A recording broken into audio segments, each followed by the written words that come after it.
Perbedaan antara orang kaya dan orang miskin bukan saja tergantung dari berapa besar uang yang mereka peroleh. Banyak orang yang punya penghasilan besar dan jatuh miskin karena mereka tidak bisa menata uang yang mereka miliki. Contohnya, MC Hammer, rapper tahun 90-an yang berhasil menjual 18 juta album dan memiliki penghasilan 30 juta US dollar atau sekitar 425 miliar per tahun, menjadi miskin karena banyak mempunyai lifestyle yang tinggi.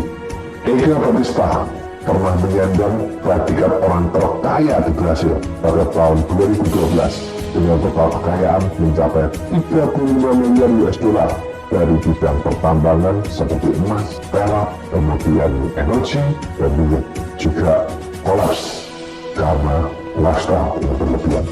Tiongkok, petani Swedia tahun 1970-an yang sempat menduduki peringkat nomor 1 petenis dunia yang pernah memenangkan 11 turnamen Grand Slam, juga jatuh miskin karena gaya hidup. Masih banyak lagi orang kaya yang jatuh miskin karena mereka tidak bisa menata uang yang mereka miliki dan mempunyai gaya hidup atau lifestyle yang tinggi. Kebutuhan atau biaya hidup itu sebenarnya murah, tetapi lifestyle atau gaya hidup itu mahal dan tidak terbatas. Bagaimana cara menata uang agar kita bisa hidup makmur? Dalam buku bestseller The Secret of Wealth Management, ada 5 pos keuangan yang harus kita miliki untuk menjadi kaya. Pos yang pertama adalah pos need atau pos kebutuhan. Pos yang kedua adalah pos want atau pos keinginan. Yang ketiga adalah pos debt atau pos untuk bayar utang.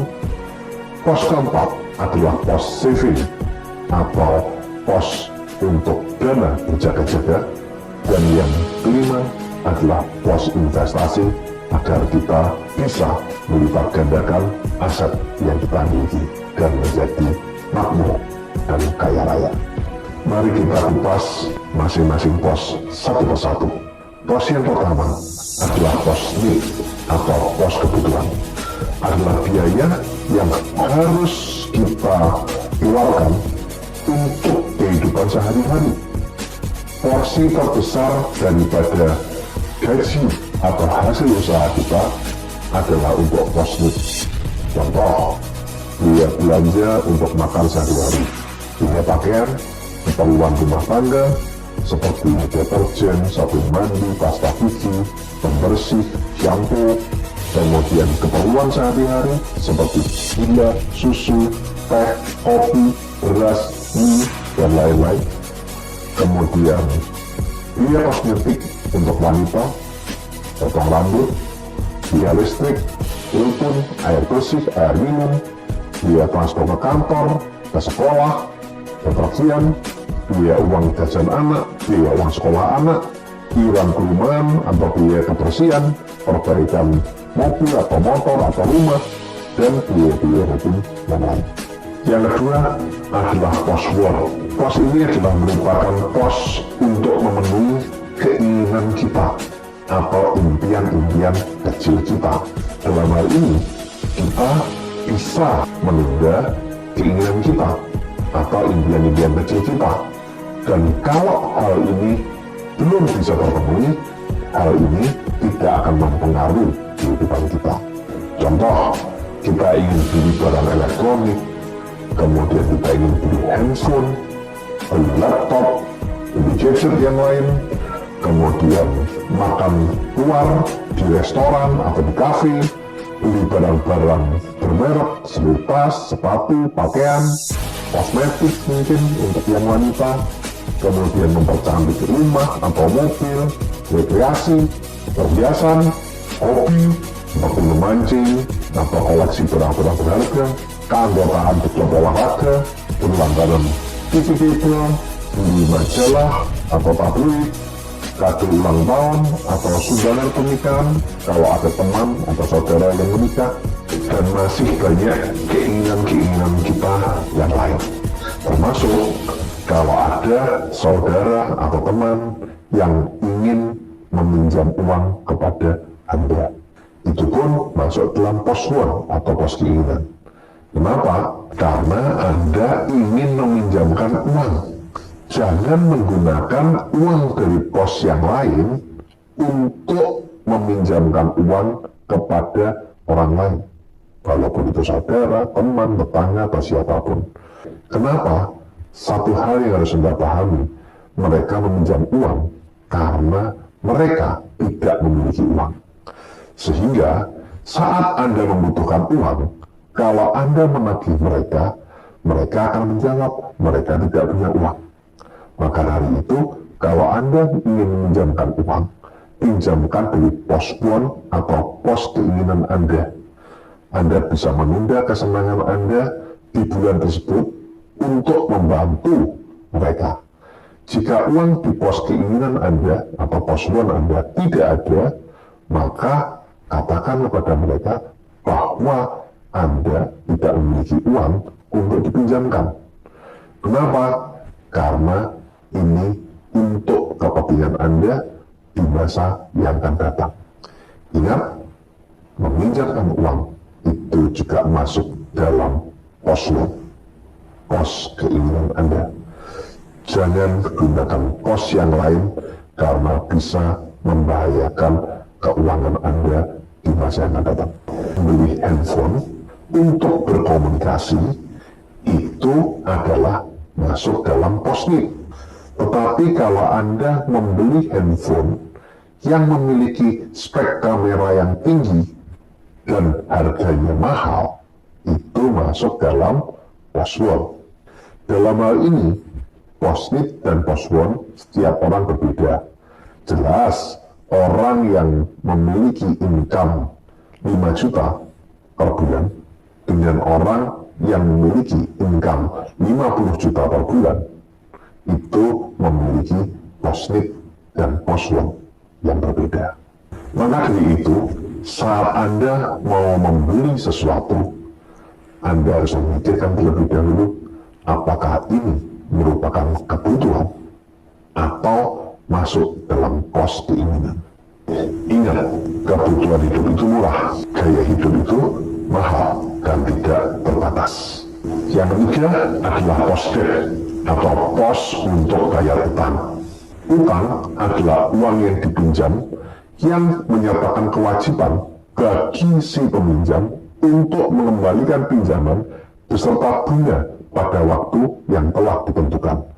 Ada beberapa jenis utang. Yang pertama, utang kartu kredit, kemudian utang ke perusahaan atau tempat bekerja, utang ke bank untuk cicilan rumah, untuk cicilan mobil, untuk cicilan motor, untuk KTA, utang ke teman atau tetangga atau saudara, utang pinjaman online, arisan.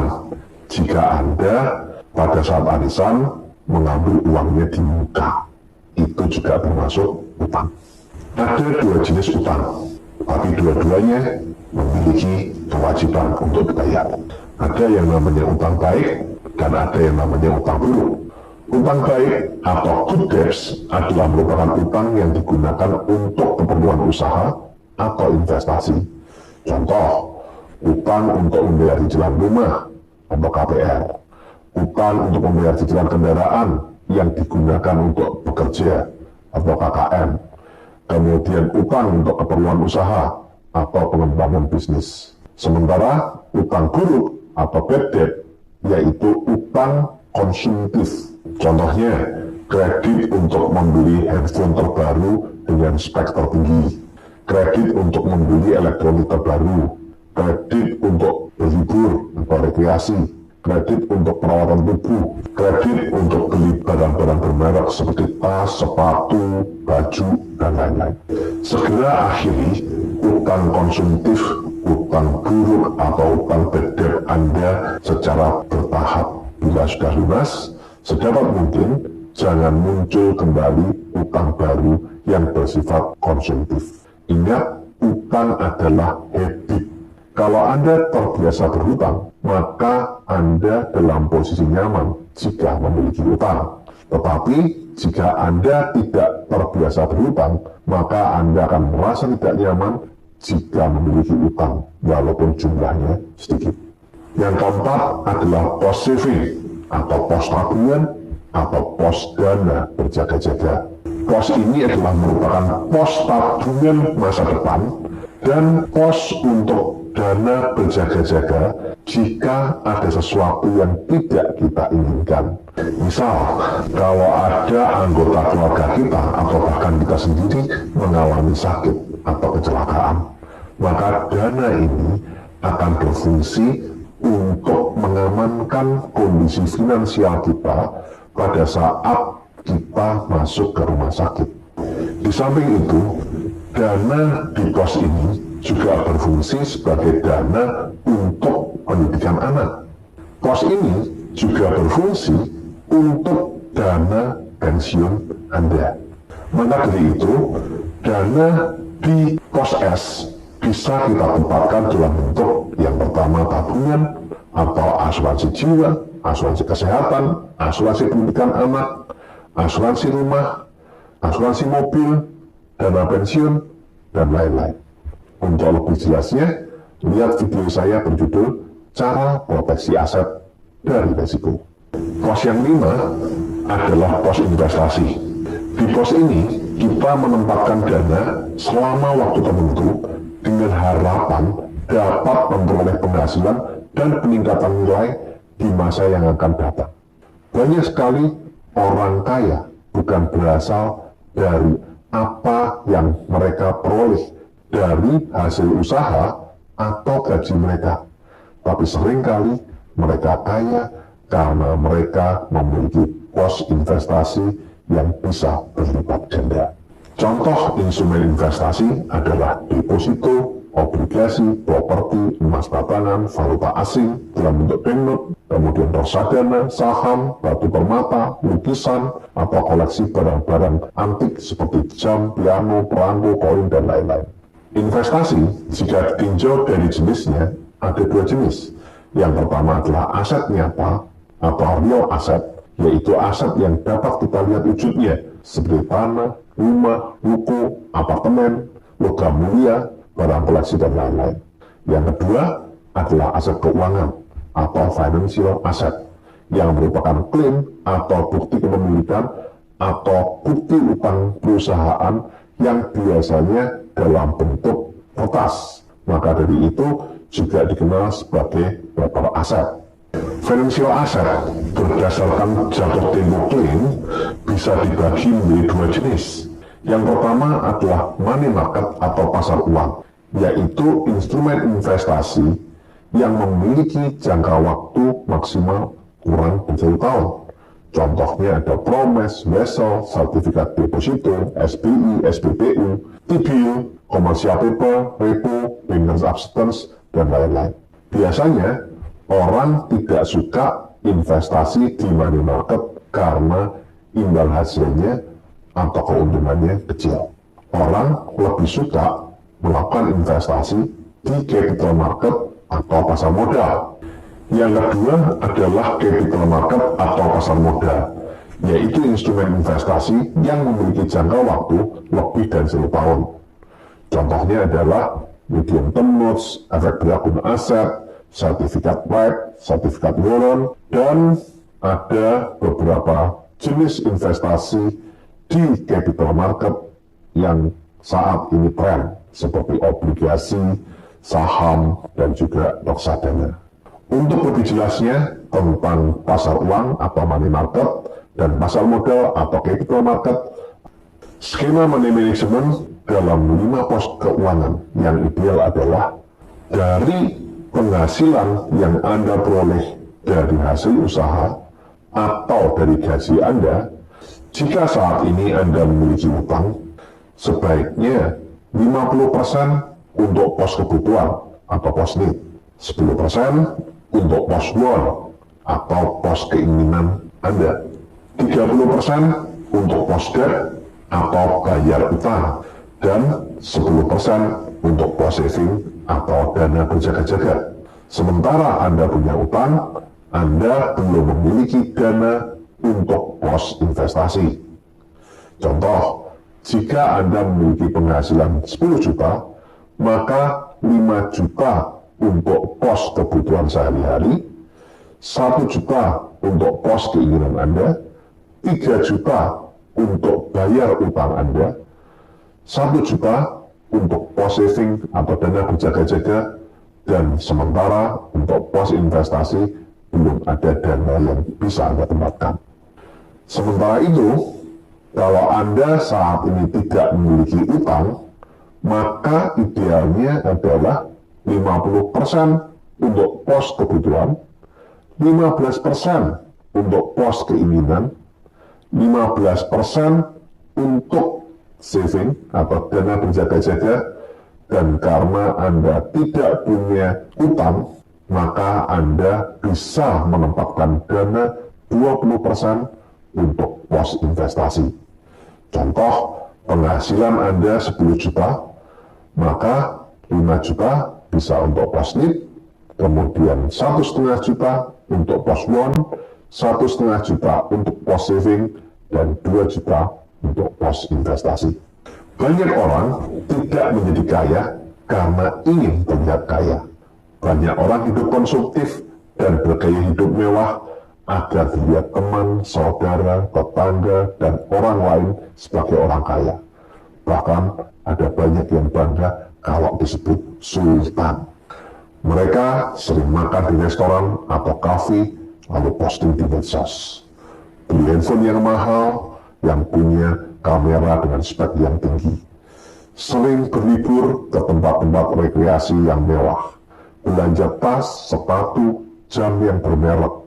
Beli motor atau mobil mewah, dan lain-lain. Yang seringkali mereka menggunakan kartu kredit atau dana utang lain yang membuat mereka terlilit utang dan akhirnya jatuh miskin. Menata uang bukan berarti tidak memiliki pos won. Anda masih punya 10% sampai 15% dana untuk pos won dari penghasilan Anda, dan menunda keinginan atau impian-impian kecil Anda yang lain agar bisa mendapatkan impian besar di masa yang akan datang. Jika Anda fokus pada impian-impian kecil Anda saat ini, Anda tidak akan pernah bisa memperoleh impian-impian besar Anda di masa yang akan datang. Ingat, menjadi kaya itu penting, terlihat kaya tidak penting.